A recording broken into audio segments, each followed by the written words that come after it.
Morning, work, sleep. Morning, work, sleep. Then a new job, a new office, a new city, a new apartment, new renovations, new people. But that strange feeling inside remains the same. Do you really think you're in control of your life? That you are the one choosing where to go, who to be with, and what kind of life to build? Do you believe that changing jobs, moving, or starting with a clean slate is what freedom looks like? Stop. Look at your last 24 hours, and then at your last 5 years. How many times have you tried to change everything? You changed jobs. You changed cities. You changed your circle. You changed your relationships. You changed your goals. You promised yourself, this time it will be different. But while the scenery changed, the script did not.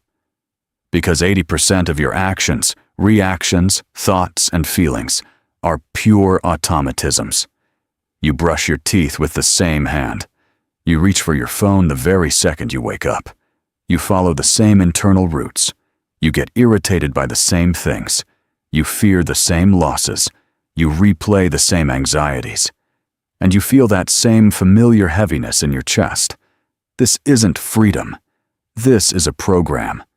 You are a biological computer, loaded with someone else's code, long before you even learned to be self-aware.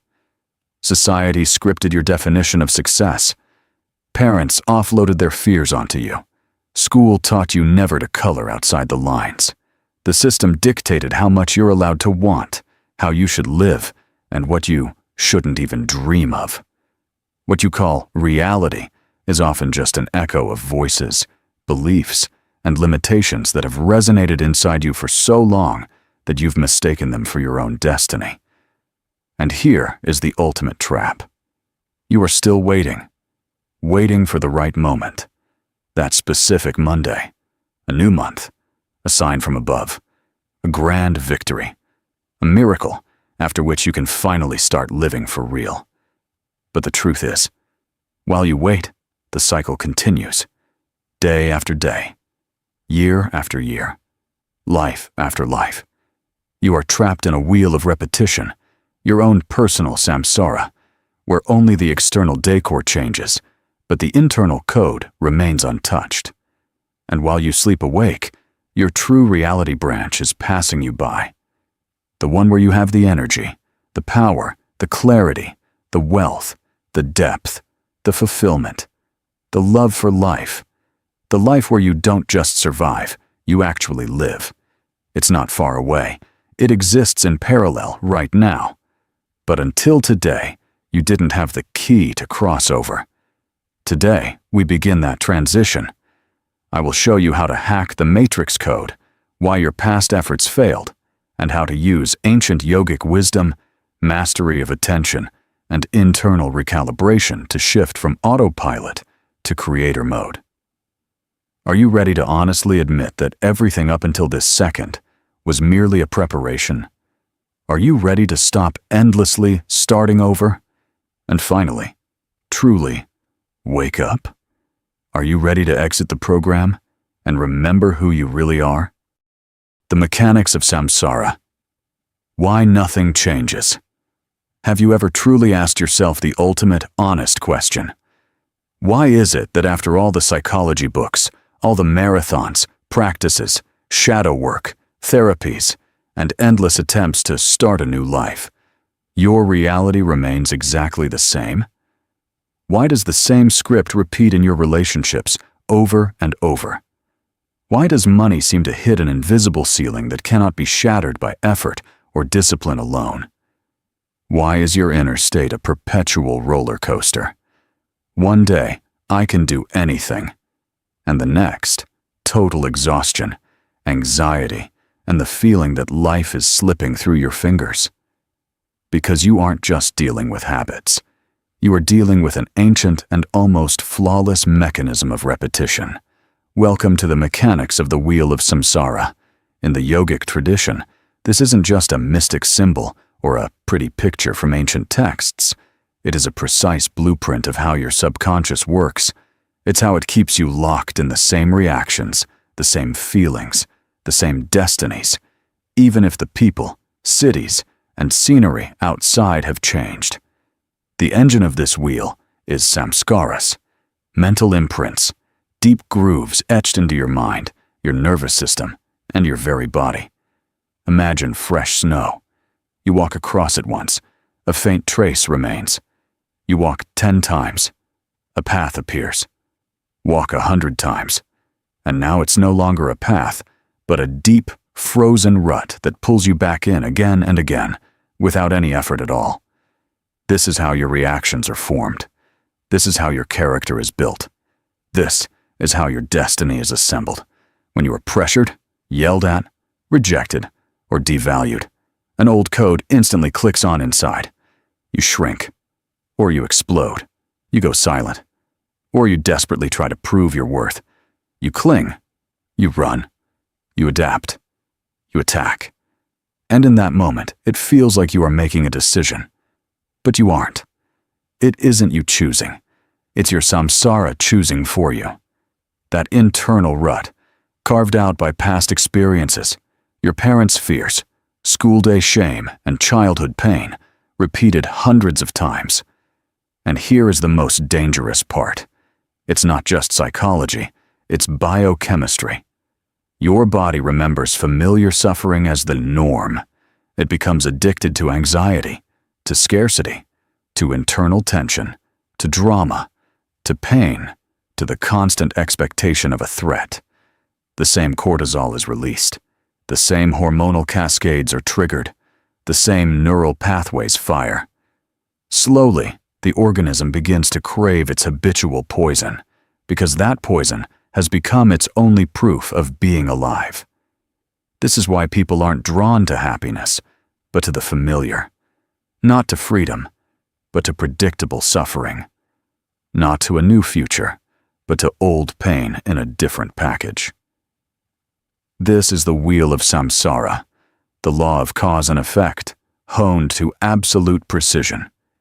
Every automatic reaction you have today is a seed from which tomorrow's identical reality will grow. You want a new life, but you're building it with old bricks. You dream of freedom, but you're thinking from inside the cage. You ask the universe for a different result, while remaining the same person who keeps creating the same script. This is why a new job won't save you, nor a move, nor a new partner, nor a clean slate. You are simply carrying your samsara in a brand new suitcase. The interior changes, the address changes, the faces nearby change. But the invisible director inside remains the same, staging the exact same play once again. You are walking in circles not because the world is against you, but because you are sleeping inside your own reactions. You think you're driving your life, but as long as samskaras drive you, you aren't the driver. You are the route, mapped out long before you learn to distinguish what is yours and what belongs to others. The harshest truth is this: you aren't trapped by circumstances, not by money, not by the past, not by people. You are trapped in your own predictability.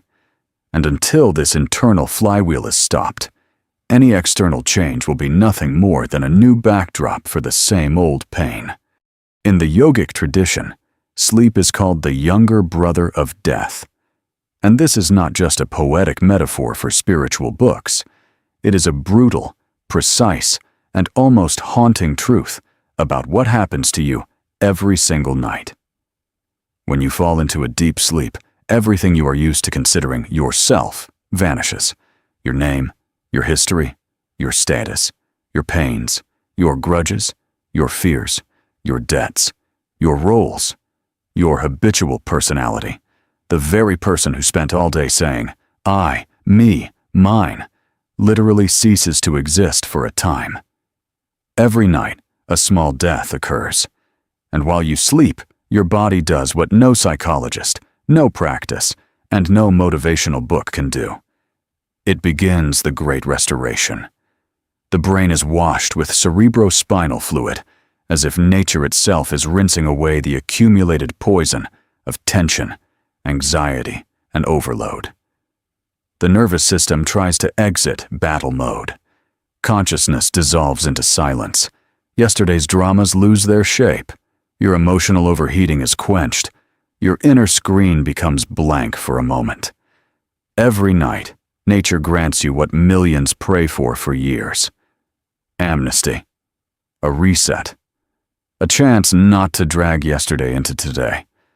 And every morning, in those first seconds between sleep and waking, you are at the sacred point zero. It is a rare state of absolute openness. In that fleeting moment, you are not yet anyone from your habitual past. You haven't had time to remember who hurt you, who you owe, what you fear, why you're tired, why nothing worked out again. For a fraction of a second, you are free. But right here, a tragedy occurs that almost no one notices. What does an average person do in the first moments after waking? They don't enter a new day. They resurrect their old self. Before you even open your eyes, your mind is already frantically scanning the past. Who am I? What's wrong with me? What problems are waiting for me? Who am I angry at? What do I have to carry today? What weight must return to my chest now so I can feel like myself again?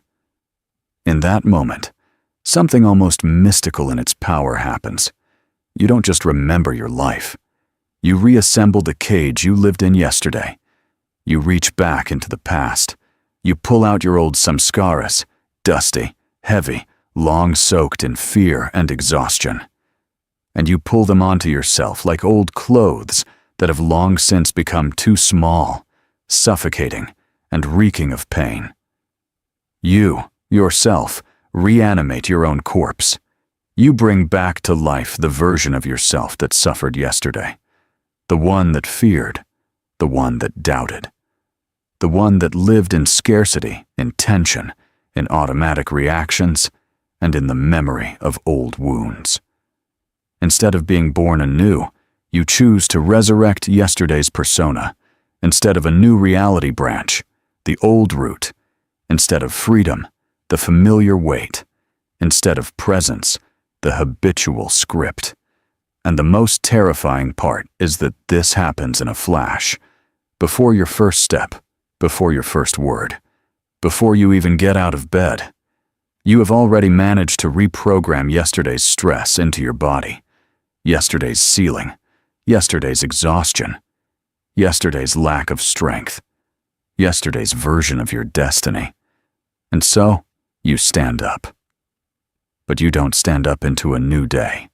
You stand up into a continuation of the old one. Death in sleep is not given to humans by accident. It is needed so that you can leave everything in that nightly darkness that should no longer go further with you.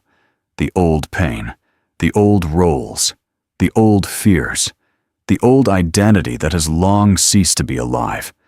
But we are so afraid of the void, so afraid of the unknown, so afraid of being nobody for even a single moment, that we choose, again and again, the predictable hell of our old life instead of the frightening freedom of the new, because old suffering is familiar, but freedom is not.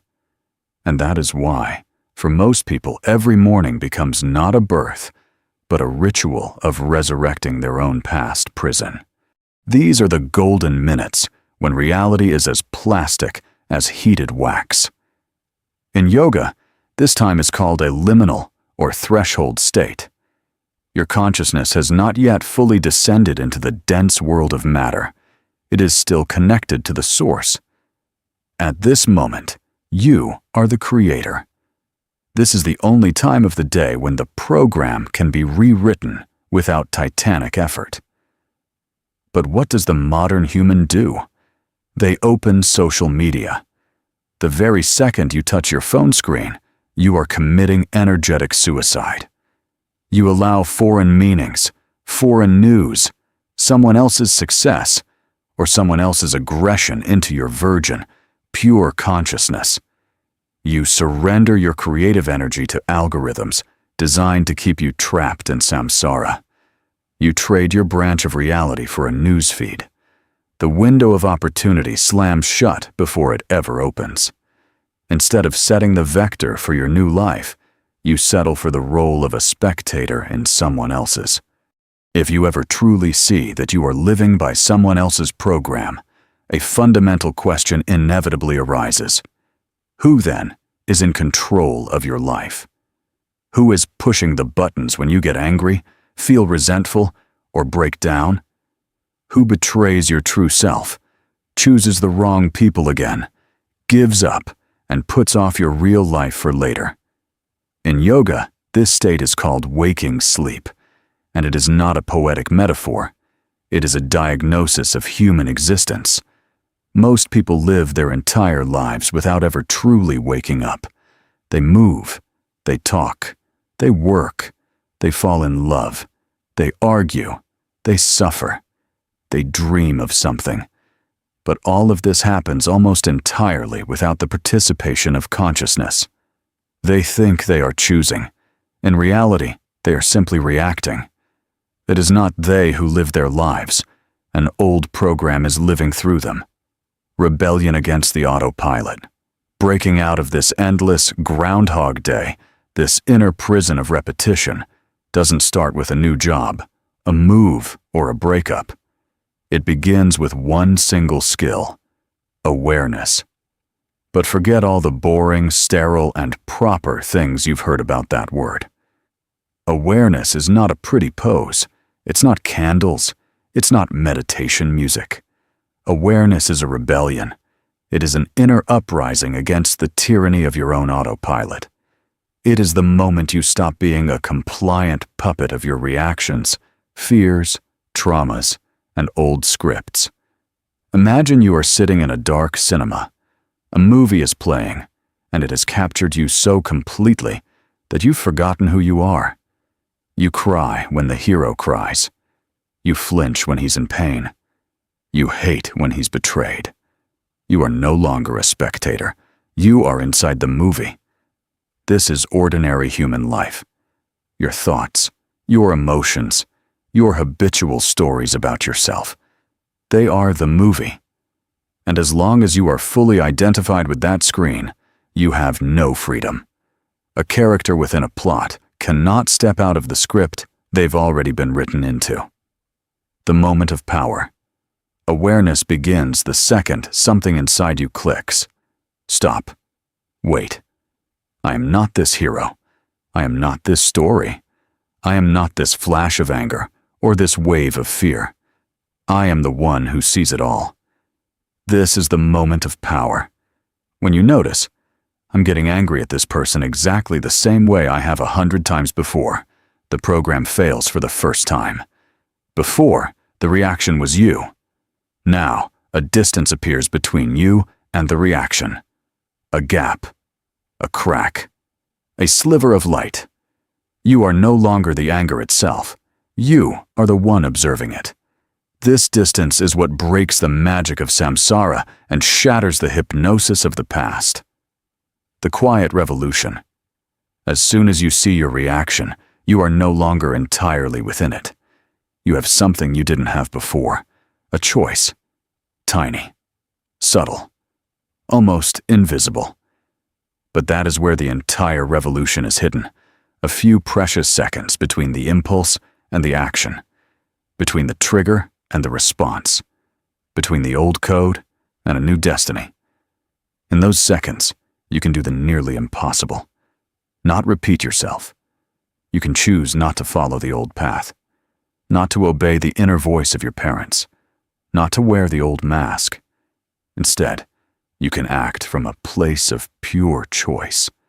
Not out of habit or pain, but because for the first time in that moment, you are truly present in your life. This is where awakening begins. Not with grand revelations, but with one caught reaction where you suddenly refuse to be your former self. The shift. Frequency and reality. And now, the most important part. The most dangerous. The most liberating. How is this choice within you connected to the reality you live in? Why can a single second of awareness be worth more than years of chaotic attempts to change your life from the outside. Because reality is structured much more complexly than we were taught. From the perspective of the quantum worldview and ancient Vedic concepts, reality is not a single, rigid line that you are forced to crawl along from birth to death. It is not a monolith, not a concrete wall, not a life sentence. Reality is a field of infinite possibilities, a living, pulsating space of variance where countless versions of you already exist right now. There is a version of you living in power. There is a version of you that is healthy, calm, and fulfilled. There is a version of you that has finally moved beyond scarcity, where you are loved, where you are free, where you have stopped betraying yourself, where you no longer live in survival mode. But there are other branches, where you shrink back again, choose fear again, remain in debt again, walk through the wrong doors again, waste years fighting the same internal walls. And here is the most powerful part. All these versions are not somewhere later. They exist as potential right now. Your life is not a straight line. It is a giant tree with billions of branches. And every second, you aren't just moving forward. You are choosing which branch to step onto, unconsciously, automatically, or awake. What determines this transition? Not luck, not coincidence, not someone else's approval, not the number of books you've read or visualizations you've done. Your state of being. State is that hidden mechanism that decides which reality you are capable of perceiving, holding, and materializing. Imagine your internal state is a frequency on which your receiver operates. If you are tuned to 90.0 FM, the frequency of anxiety, lack, guilt, old grudges, inner war, and the chronic expectation of the worst, you simply cannot hear the music playing at 105.5 FM. The frequency of clarity, abundance, love, power, and inner stability. That music exists. It is playing right now, but not on your current setting. This is where most people fall into a trap. They try to change the music without changing the frequency. They rush around. They change jobs. They change partners. They change cities. They change strategies. They read new books. They take new marathons. They set new goals. But if the old frequency continues to hum inside, reality remains the same, just with new scenery. Because shifting a branch of reality is not a physical run to a new place. It is not geography. It is not an external leap.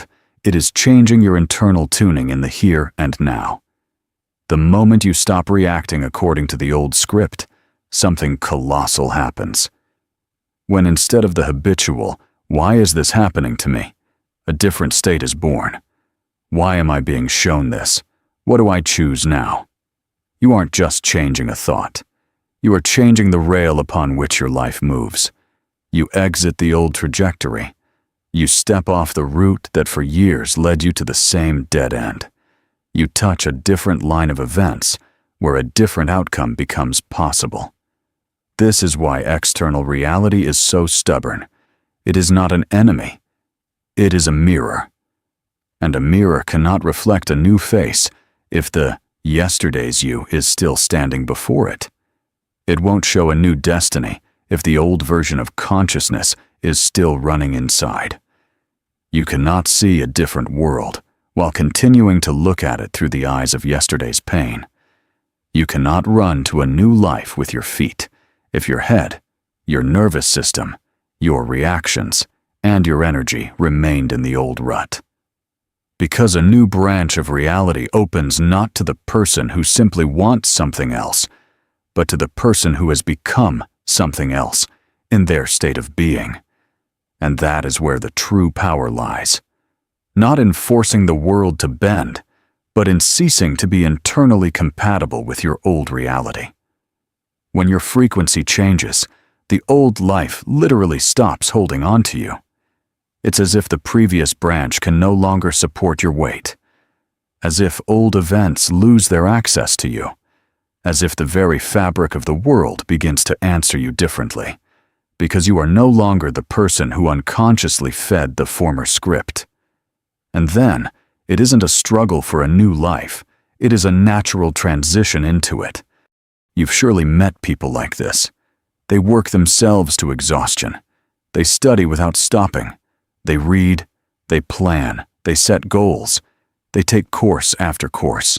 They squeeze every last drop out of themselves. But years go by, and their lives barely change. And you've surely seen the others. Those for whom everything seems to fall into place on its own.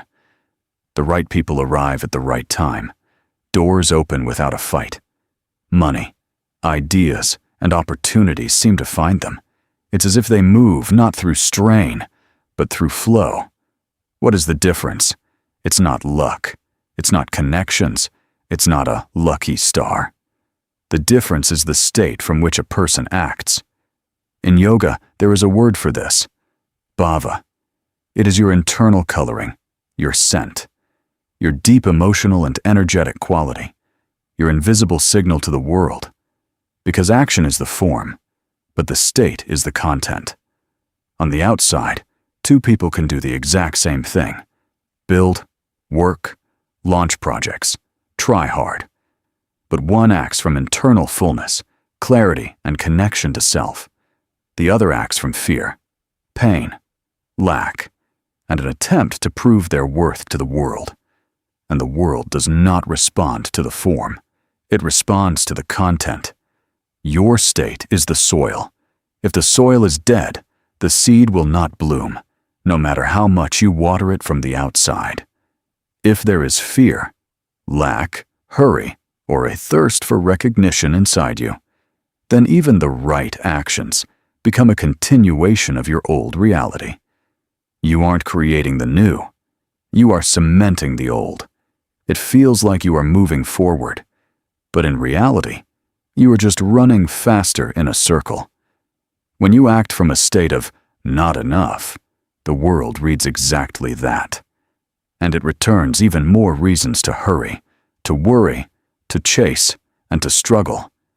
Because reality doesn't hear beautiful words, it responds to your true internal signal. This is why action without a change in state is often just an illusion of movement, a beautiful form of self-deception, like repainting the facade of a house while the foundation is cracking. A real shift begins not when you do more, but when you stop acting from internal poverty. When action is born not from fear, but from fullness. Not from an attempt to prove, but from the knowledge of your own value. Not from panic, but from an internal anchor. That is when a person stops pounding on closed doors and suddenly notices that the right doors are beginning to open. Breaking the mirror. The alchemy of state. How do you escape this trap? This is where most people make the greatest mistake of their lives. They try to change their internal state through external decorations. Once I buy that car, I'll finally feel confident. Once I find love, I'll be happy. Once I earn more, the anxiety will vanish. Once I move, lose weight, reach a new level, then everything inside will click into place. In yoga, this is called Maya, illusion. A subtle, beautiful, and deeply convincing deception that people live in for years. Because the external world does not create your state. It only manifests what already lives within you. This is why you can get exactly what you wanted and remain just as anxious, just as empty, just as insecure, just as hungry for validation of your own worth. You can get married and feel no love. You can earn more and continue living in scarcity. You can move to the city of your dreams and bring the same gloom, the same fear, the same internal heaviness with you. If your consciousness remains the same, then reality, like a loyal mirror, will simply dress your old pain in new circumstances. True change in state does not begin after an external miracle. It begins before it. Before the result, before the validation, before the applause, before the money, before the new love, before anything in the external world even flinches. And this is the hardest, most sacred work. To change your state means to make an internal decision. Who do I choose to be right now, while everything around me is still the old way? Amidst the same walls, among the same tasks, among the same people, amidst the same unresolved questions, amidst the same reality that hasn't yet had time to restructure itself to your new code. This is where true power is born. Not when being in flow is easy, but when externally nothing has changed yet, but you already refuse to be your former self. This is alchemy. You don't wait for life to give you a reason for joy. You stop being a slave to reasons. You begin to generate joy from within, as a state, as energy, as an internal fire that no longer depends on the weather outside or the behavior of others. You don't wait for the world to grant you permission to feel power. You become that power before any proof exists. You don't wait for everything to align perfectly to feel gratitude, stability, love, or dignity. You bring these qualities into a moment that only yesterday seemed too ordinary, too gray, too unworthy of a miracle. And that is when the magic begins. You wash the dishes, but no longer from irritation, but from presence. You write a work report, but not from constriction and internal slavery, but from clarity. You walk your old streets, but in a different quality. You talk to the same people, but you no longer give them the right to define your state. On the outside, it seems as though nothing has happened, but in reality, everything has happened, because in that moment, you stopped waiting for the world to change first. This is what breaks the old matrix. This is what pulls you out from under the hypnosis of circumstances. This is what begins to melt the scenery of your former life. Why? Because the old reality wasn't held up by walls, people, or events. It was held up by your internal agreement to be the same. And when that agreement is revoked, when the new code is switched on inside, the old constructions begin to lose their footing. They no longer match you. They cannot withstand your new frequency. They can no longer hold you the way they did before. And then, the external begins to catch up with the internal, not the other way around. First, the field within changes. Then, the habitual script cracks. Then, the world that seemed immovable yesterday begins to shift unexpectedly. New solutions arrive, different people, different words, different opportunities, a different you, because you stopped waiting for a reason to live anew and became the source of the new state yourself. There is a single tool, the most underrated yet most powerful one in our possession, our attention. The Vedic tradition understood this long ago. Where attention flows, energy follows. Today, science backs this up. Modern research shows that constant task switching literally drains our energy. It slows us down, spikes stress levels, and deepens the feeling of internal fragmentation. Even simple notifications impair performance and increase tension. Your attention isn't just a focus, it's a currency, it's a lever, it's the distributor of your prana, your vital life force. That is precisely why there's a full-scale war for it. Social media, news cycles, algorithms, ad systems, politicians, other people's opinions, and, most dangerously, your own past are all fighting for your focus. Because whoever captures your attention, even temporarily, captures the trajectory of your life. Whatever you shine the light of your attention on begins to take root. If 90% of your internal focus is fixed on what's wrong, your brain starts hardwiring that exact scenario. This isn't just a poetic metaphor. Humans have a biological negativity bias, a tendency to cling to negative information much more tightly than positive. If your attention constantly drifts toward fear of the future, your body reacts as if the threat is already knocking at your door. Chronic stress impairs learning and memory, making it harder to break old patterns and shifting behavior toward rigid, automatic reactions. Attention is more than just a beam of sight. It is a mechanism for locking into a specific version of reality. Most people live life looking through the rearview mirror at old grudges, past mistakes, and ancient fears. And then they wonder why they keep crashing into the same tree. As long as your attention is scattered, you live in a fog. As long as it's hijacked by the past continues to write your script. As long as it's stolen by anxiety, anxiety remains your internal architect. Your task is to literally reclaim your attention. Pull it out of yesterday, stop leaking it into what if tomorrow, and learn to hold it at the point of choice. Whoever masters their attention, masters their state.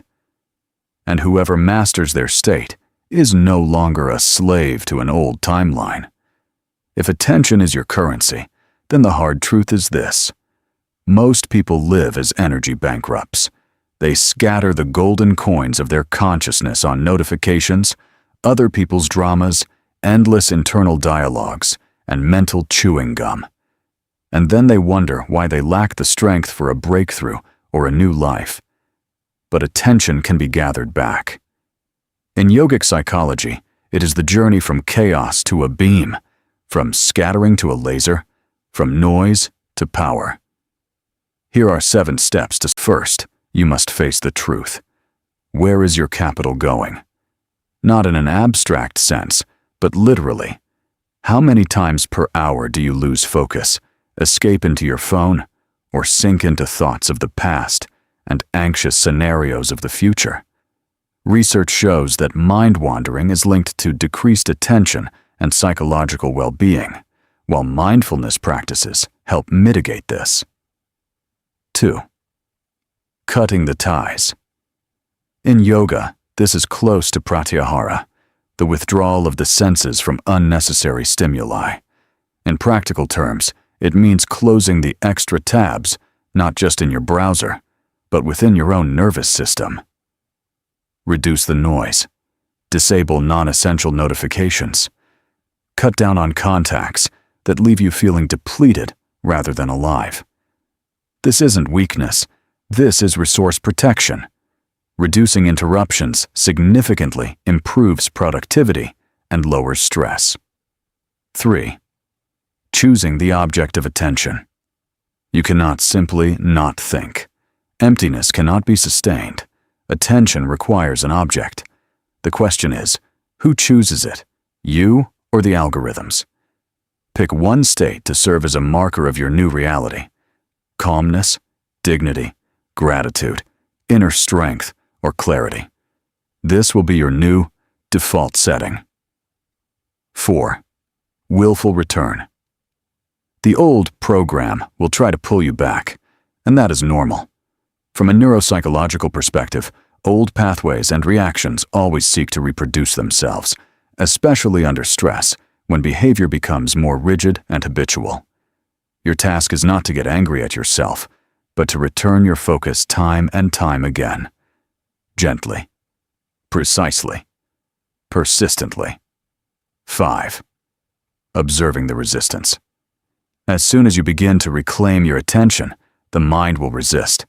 It will say, "This is nonsense. I don't have time. I urgently need to worry about my problems." Don't argue, just observe. This isn't the truth. It is the old defense system fearing a loss of power. 6. Emotional glue. A dry thought is not enough. For a new setting to take hold, it needs feeling. Attention sticks strongest where there is emotional significance. This is why negativity clings to the mind so easily. It carries a heavy emotional charge. You must consciously give emotional weight to your new reality. Don't just think about peace. Feel it in your body. Don't just say, "I am safe." Find at least 2% of that safety in your physical sensations. 7. sealing the new state. At the end of your practice, it is vital to fix your new baseline. Take a breath. Slow down. Internally, name your new state. Mindfulness practices are scientifically linked to a reduction in mind wandering and changes in the brain networks responsible for self-reference and attention. This is how the new stops being a fleeting spark and becomes a foundation. The core idea. Attention is not a minor thing. It's not just getting distracted. It's not a harmless habit of living out of focus. Attention is the tool with which you either feed your old prison every day or build the exit from it. Where focus goes, energy flows. Where energy flows, there is growth. Where there is growth, there is destiny. The question is no longer what you are thinking about. The question is, who owns your attention? Because ultimately, that is what decides who owns your life. Many still believe that for real change, you need to sit for hours in meditation, go on retreats, disconnect from the world, and wait for a special state. But that's just another trap. Because true yoga isn't tested in silence with incense. It is tested the moment your dinner is burning, your phone freezes, the courier is rude, your child is screaming, deadlines are looming, and inside, that old wave of irritation, helplessness, or panic begins to rise. That is where everything is decided. Not on the mat, not in beautiful theories, but in the living fire of everyday life. Because shifting your state isn't a multi-hour ritual. It's a single internal click, a single point of rupture with the old program, a single second in which you either fall back into the old groove or, for the first time, step out of it. This is exactly why the freeze frame technique exists. The moment you feel yourself being carried away into old anger, old anxiety, old resentment, that old everything is against me feeling, do not follow that impulse. Say to yourself, mentally, stop, not as a weak attempt to calm down, but as a command, as a strike that cuts the old script mid-sentence. Stop the internal film. Break the thread of thought that is already pulling you back into the familiar pit. Do not feed it another thought. Do not pour another emotion into it. Do not bring the old reaction to life with your participation. Just stop. Take one conscious breath. Just one. But let it be a breath as if, with this very inhale, you are reclaiming authority over your own life. And in that instant, something massive happens, even if it's nearly invisible from the outside. You step out of the autopilot. You fall out of the hypnosis of reaction. You disconnect the link between the trigger and the habitual response. For a fraction of a second, you leave the old time. There is no longer yesterday's pain, no tomorrow's fear, no story dictating who you should be. There is only the point of pure presence. Point zero, the point of choice. And from this inner silence, for the first time, you do not react. You choose. Not because it's easy, not because the world has become convenient, but because, for at least 1 second, you have ceased to be a slave to the old code. And then you say to yourself, right now, I choose peace. Or, right now, I choose dignity. Right now, I choose joy. Right now, I choose confidence. Right now, I choose not to betray myself. This is not a game of positive thinking. It's not an attempt to convince yourself while things are bad. It is much deeper. You don't wait for the outside world to give you permission to feel differently.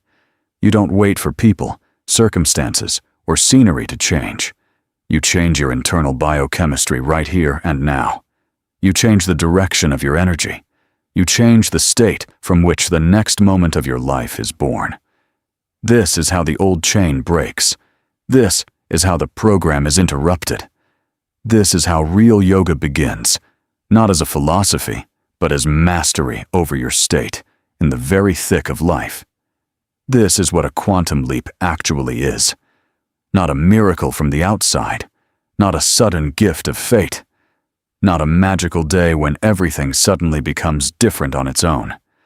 A quantum leap is the moment when the old you should have snapped, gotten scared, felt offended, or shrunk back into the familiar pain, but didn't. Because this time you chose differently, and in that very second, a different reality begins to be born. This is the ultimate point of managing reality. It is the moment you stop being sucked into the game and remember who you truly are.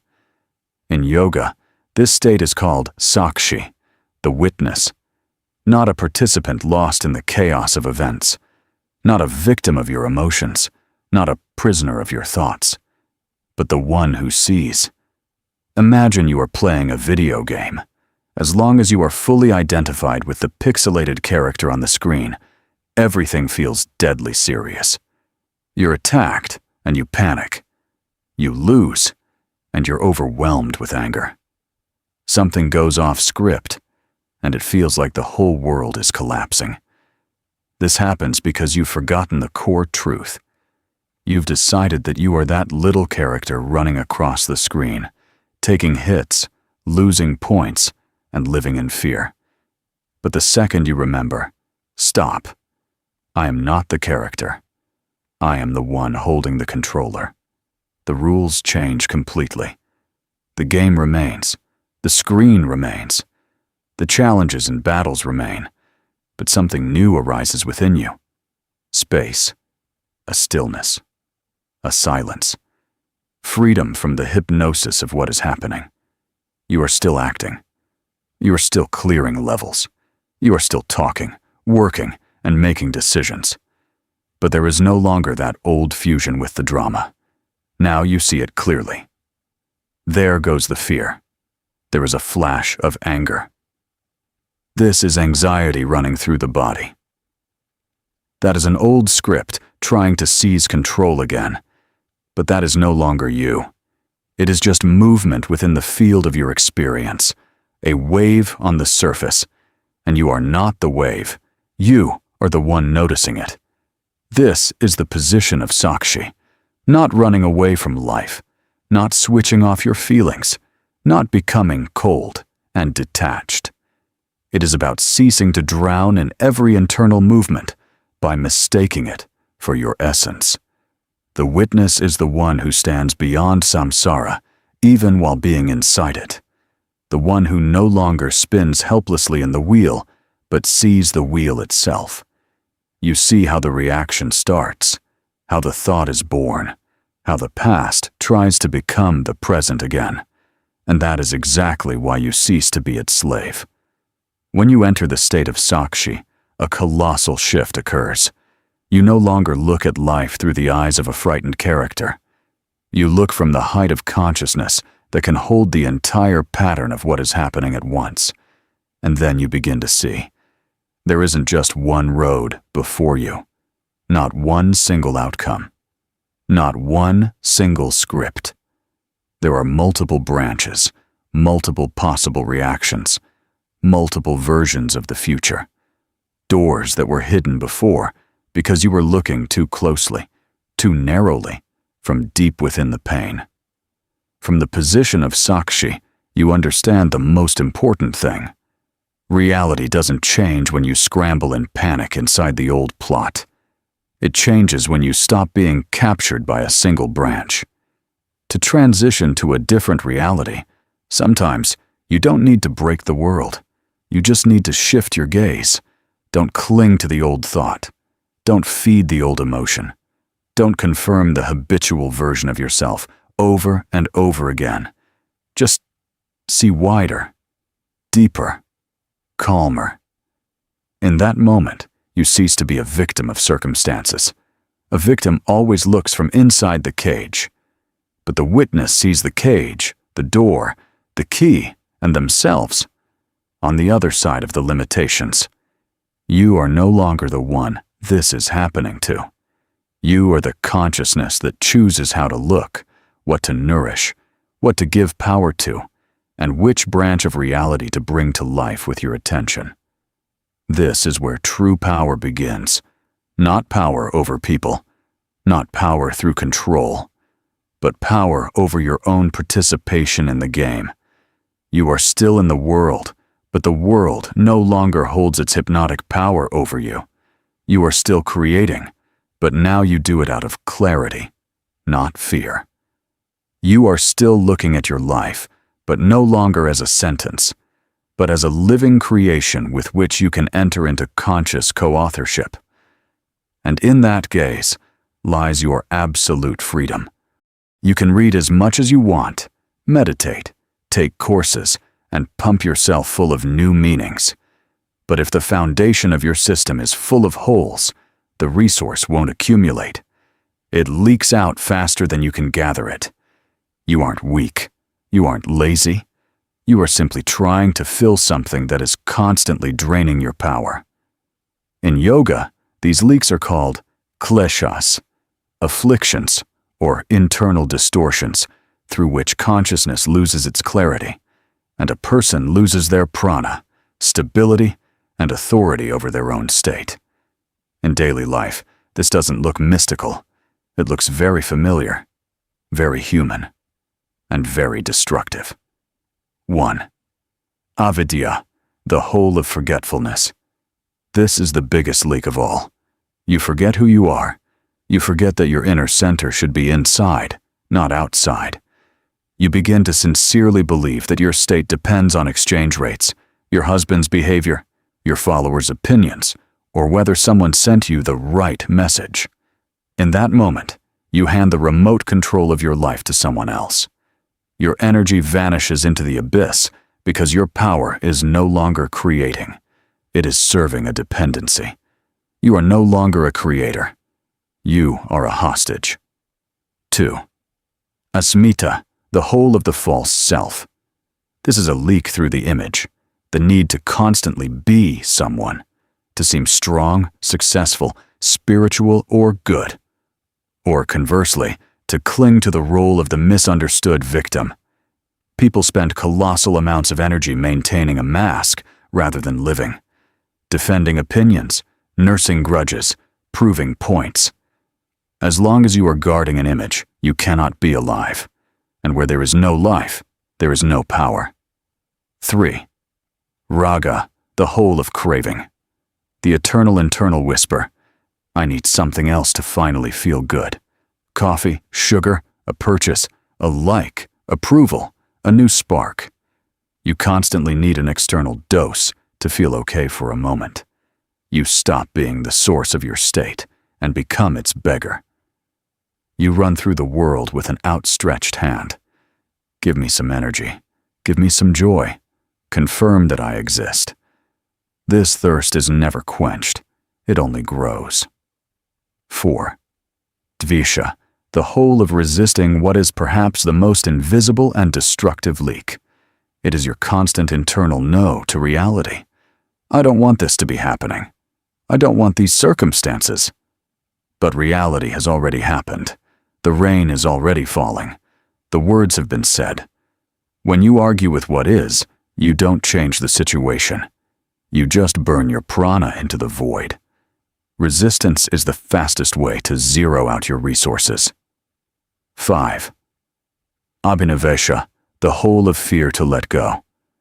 The fear of the death of the familiar, even if the familiar is destroying you, even if the job has burned you out or the relationship has become a toxic cage. You hold on not because it's good, but because it's known. You spend your strength holding on to a rotting branch of reality that stopped supporting you long ago. It's hard to jump, not because you lack potential, but because you have no energy left for the leap. The shift. You don't need to become stronger first. First, you must stop losing your strength. Don't pour in more practices. See the cracks where your life is leaking out. The real path begins not with accumulation, but with stopping the drain. When these holes begin to close, you don't feel a brief surge of motivation. You feel true internal power. Not an emotional drug, but the quiet, steady strength of a person who has stopped betraying their own source.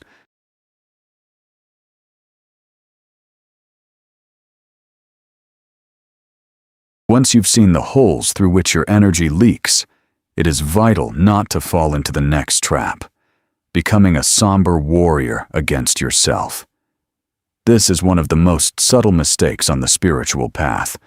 A person understands everything, realizes everything, finds their weak spots, and suddenly turns into a heavy, tense savior of their own soul, fighting their thoughts, emotions, and imperfections with a stony face. But this is a dead end, because where internal war begins, living energy ends. Where you are too serious, you fall back into the old trap of control. Only now, your ego has put on a spiritual mask. This is why it is so important to remember children. Why does a child learn new things 10 times faster than an adult? Why can they fall, burst into tears, forget about it a minute later, and run forward again, as if life never intended to break them? Because they lack this concrete sense of self-importance. To a child, the world is not a courtroom. It's not an exam. It's not a place where you must constantly prove you are worthy of love, success, or the right to make a mistake. To a child, the world is a space for play, a space for exploration, a space for living contact. They don't go through life with the tense face of someone deciding the fate of humanity every second. They try. They fail. They fall. They laugh. They try again. And that is exactly why energy flows through them so freely. When you approach changing your reality with the face of someone who must urgently fix everything, urgently understand everything, urgently become perfect, you create excessive internal tension. And tension blocks the flow. A tightened body does not conduct power. A constricted mind cannot hear intuition. A person who is always trying very hard often doesn't move faster. They just fixate more strongly on their old rut. That is why the state of the child is not infantility. It is one of the highest forms of inner wisdom. It is a state that holds 3 precious things. 1. Curiosity instead of heavy expectation. Not. So, where is the result? Why is nothing changing? I'm doing everything, but life is still the same. But, I wonder, what will happen if I don't get offended right now, but remain at peace? What happens if, instead of my usual fear, I choose trust, even by just 1%? Where will one new reaction lead me? Curiosity opens doors that control closes, because where there is interest, there is life.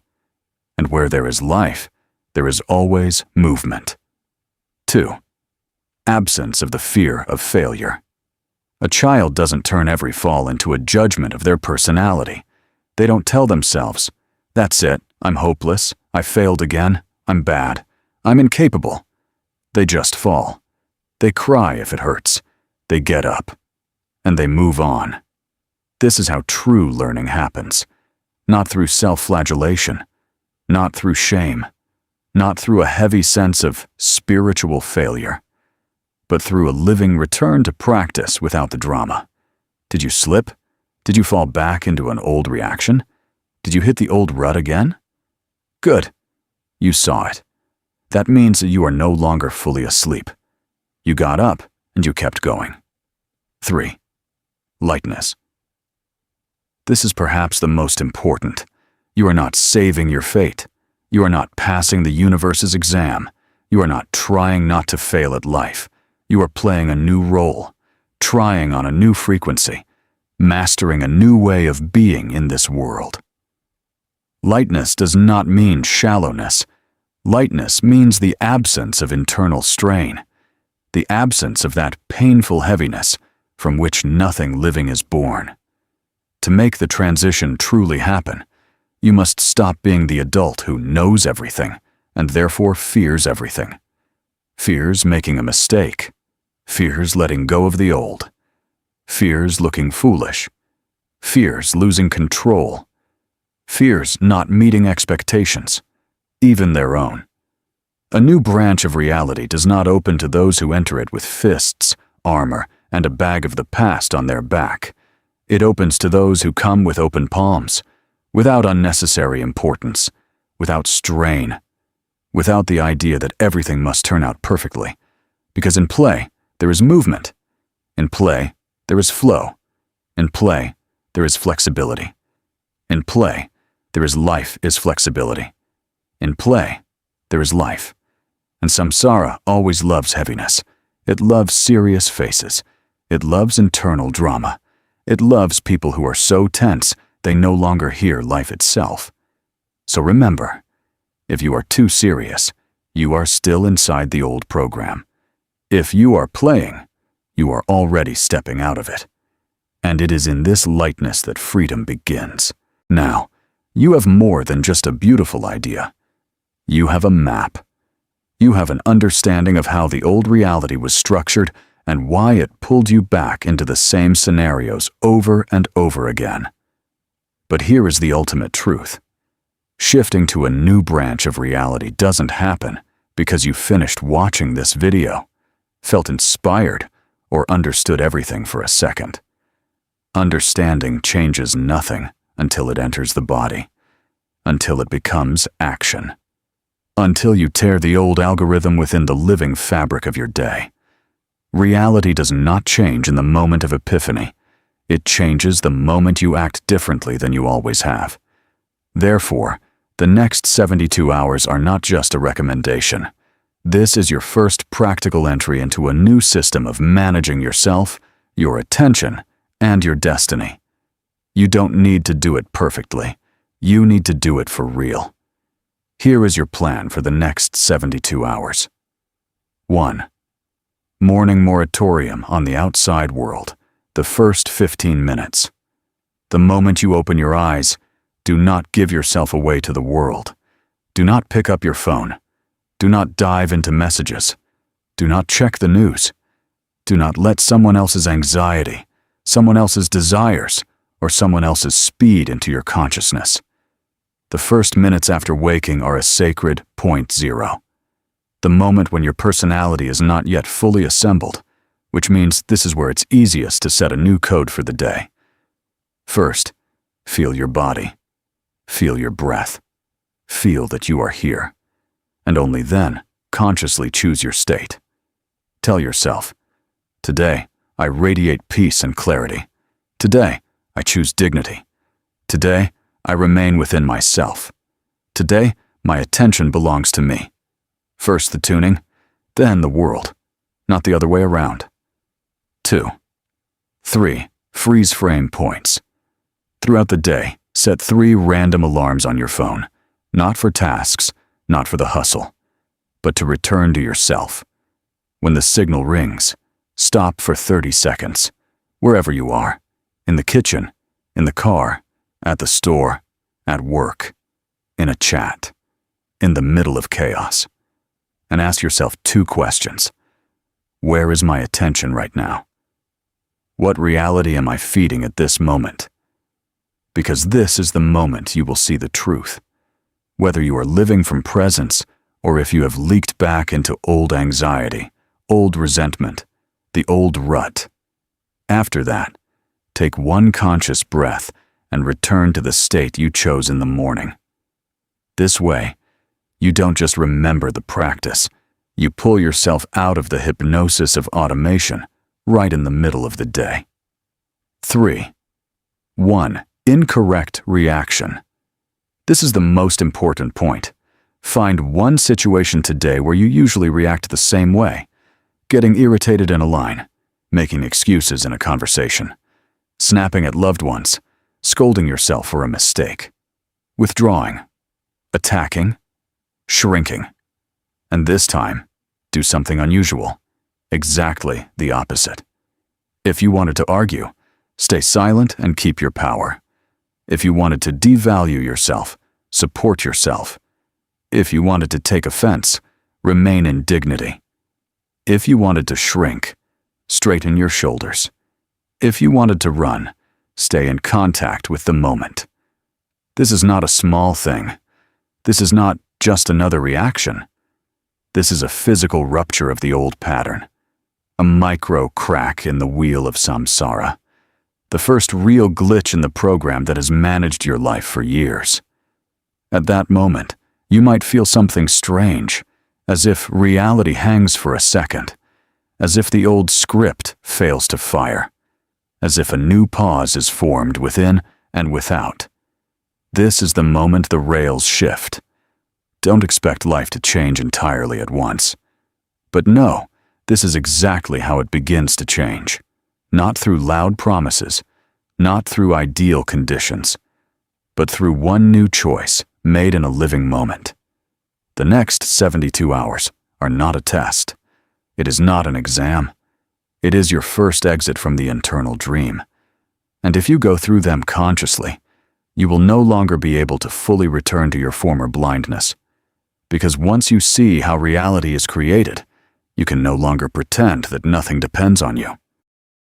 In conclusion, I want to warn you against the most dangerous trap on this path. Many people, barely touching spiritual knowledge, begin to detach from the earth. They drift into beautiful ideas, beginning to despise the material world, viewing money, daily life, the body, and relationships as something low, dirty, or unworthy of attention. But this is not awakening. This is an escape. True yoga is not about leaving life. True yoga is about learning to live in matter so that the spirit flows through your every action. Spirituality without the material is a detachment from reality. It's when a person talks much of the high, but cannot bring order to their own life. They meditate, but live in debt. They seek enlightenment, but destroy relationships. They chant mantras, but cannot hear their own body. This is not wholeness. This is a split. But the material without the spiritual is also a dead end. That is the other extreme.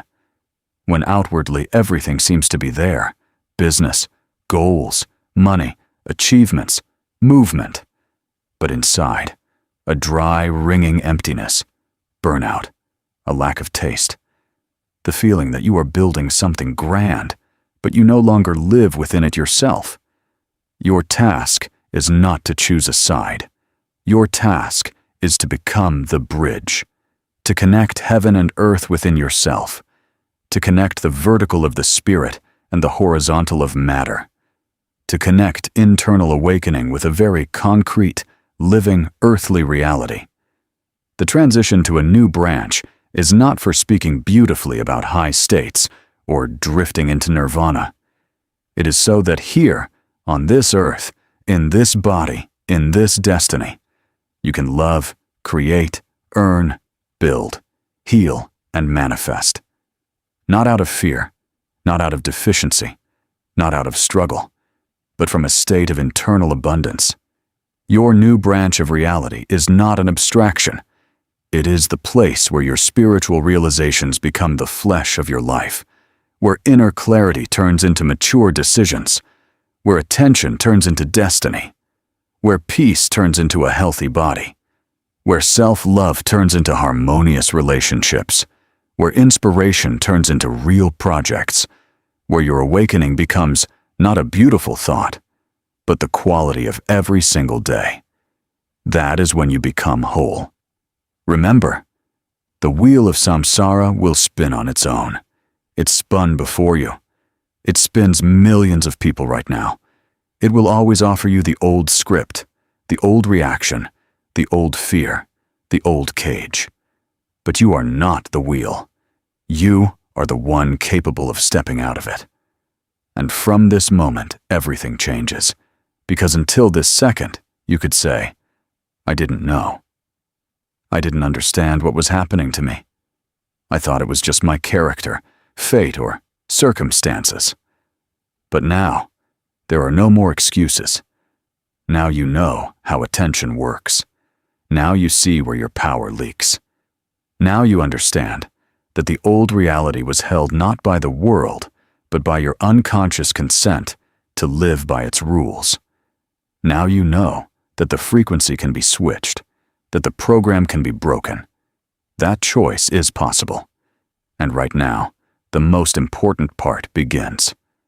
In this very second, your old self is already pulling you back into the habitual dream, into the familiar heaviness, into the safe cage where everything is known, even if it hurts, that whispers, later, not now.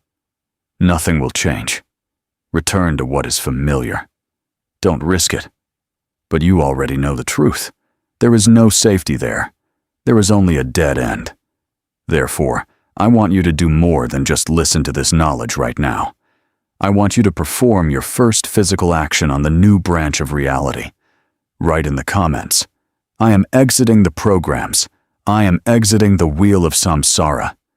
Let this be more than just text. Let it become your first declaration of a new frequency, your first gesture of power, your first rupture with the old script. And if you are ready, write honestly. Where are you stuck? Which circle do you walk over and over again? Because honesty is the point where self-deception ends and the path to yourself begins. Many look for the key outside, in people, knowledge, relationships, moving, circumstances. But the lock was always inside, and the key is also inside. Your key is your attention. Where it freezes, either your prison is built or your palace. So right now, take one simple but powerful step. Find something you are grateful for today, not for an ideal result, but for the experience itself, for the opportunity to see, and in that moment, the program of samsara already cracks, because the victim complains. But the creator chooses what to create from what is available. Take this breath. Feel how the old version of you loses its grip. Your new branch of reality does not start tomorrow. It starts in the second you tell yourself, I am and I am free. This is where your true path begins. This is where your new life begins. I will see you in the next reality and in the next video.